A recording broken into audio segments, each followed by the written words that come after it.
Poštovani građani Crne Gore, koleginice i kolege poslanici, stvarno u ovim trenucima ovako malo napetih nerava i nervoze apelujem na sve da smirimo strasti, proći će i ovo, a opet ćemo se ovdje ili na nekim drugim zajedno ili u rivalstvu i u borbi sretati jedni sa drugim.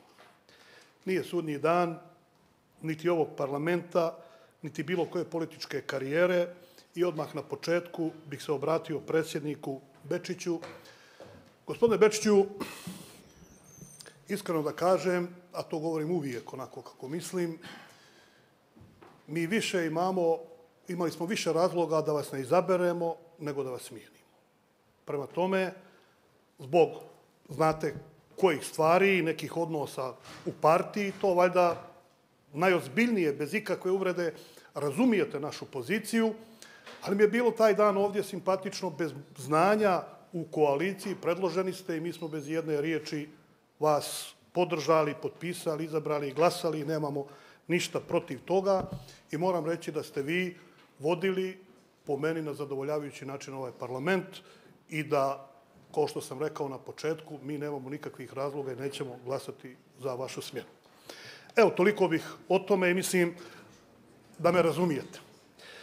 Ali kad pričamo o svemu onome što se dešavalo, kad bi sad malo samo kroz ovih, evo, 1 godinu i 2 mjeseca prošli, mislim da smo od početka iznevjerili volju građana.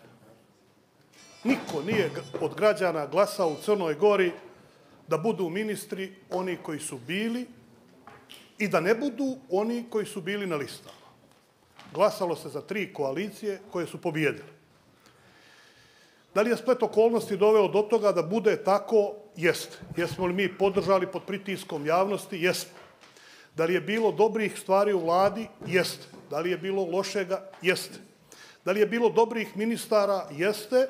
I posebno je nekih bilo koji smo imali zaista korektnu komunikaciju što se tiče SMP-a i njima mi dugujemo veliku zahvalnost za to.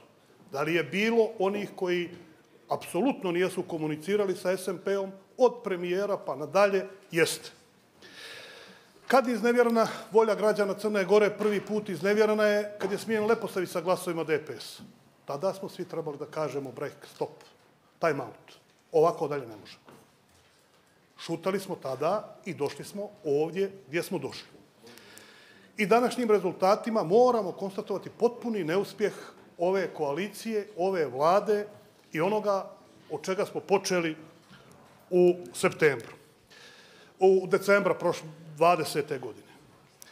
Neki su od strane vlade bili skroz eliminisani, a nekima je prolazilo, i ne ljutim se uopšte, sve što je trebalo. Mi u SMP-u, i rekao sam prije, niko se nije solidarisao sa nama, jeste pominjano na sastancima, znate dobro, i vi ste to pominjali, zašto i kako, zašto SMP odnos vlade bio prema najdugovječnijoj, najistrajnijoj partiji u borbi protiv DPS-a, koja je najviše dala, svi znamo, i političkoj sceni Crne Gore, zašto je takav bio, ja pojma nemam, niti ću tražiti odgovor, već kad je ova vlada smijenjena, apsolutno nije ni bitno.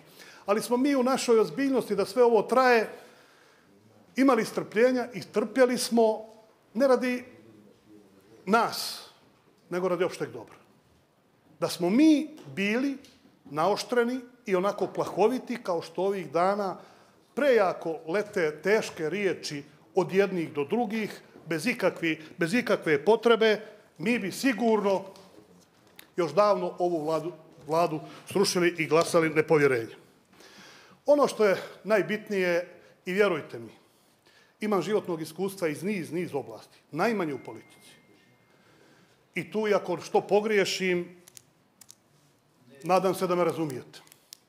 Ali suština je jedna. Otvoreni smo za svaki mogući dogovor. To što neko priča da je sve dogovoreno, da je to završeno, apsolutno nije tačno. Svi ti spiskovi, ko je gdje sad, ko je premijer, ministri i tako dalje, dobijam i ja toga, apsolutno netačno.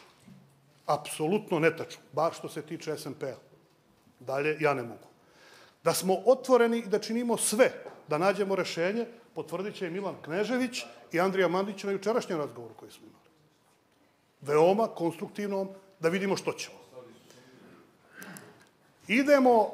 apelujem na sve, da se maknemo, neću reći sujeta, teško mi sujete, ajde, tog političkog rivalstva. Posebno vama mladima, imat ćete vremena, i tekako vremena, da ta rivalstva i svoja sasvim legitimna i opravdanu političku borbu i želju za što veći rejtingom popularnosti, imat ćete vremena i tekako da se borite.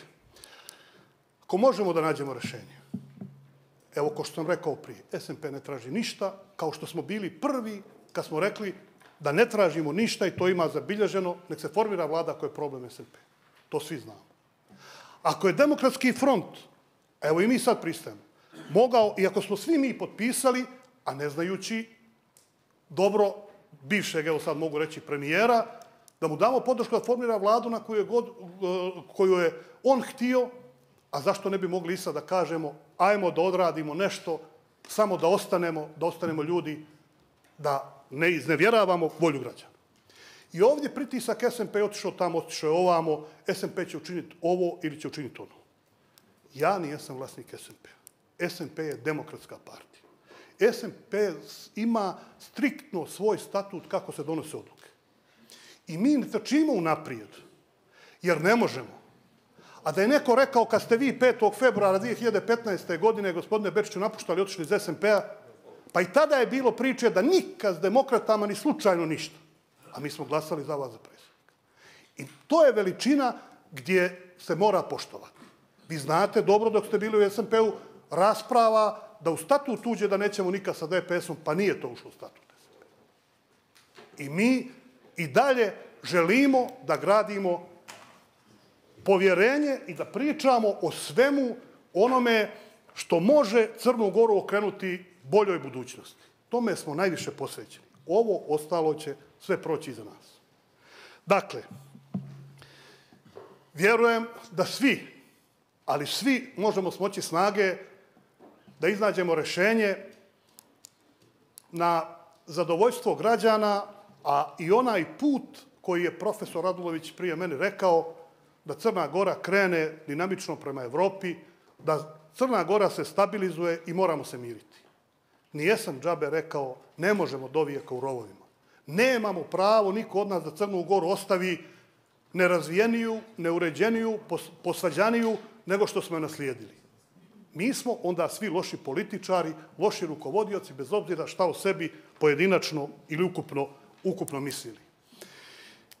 Dakle, SMP želi dogovor u okviru ove parlamentarne većine, da nađemo nekoga ko će formirati vladu, ako smo mogli dati, kao što sam rekao, da formira vladu Zdravko Krivokapić. Ako je DF 16. godine nudio vladu bošnjačkoj stranci, ajmo i mi potpisati, pa neće ta godina dana, dogovorit ćemo se oko nekih ključnih stvari, ajmo da završimo i da ostanemo, da možemo sutra jedni sa drugima pričati.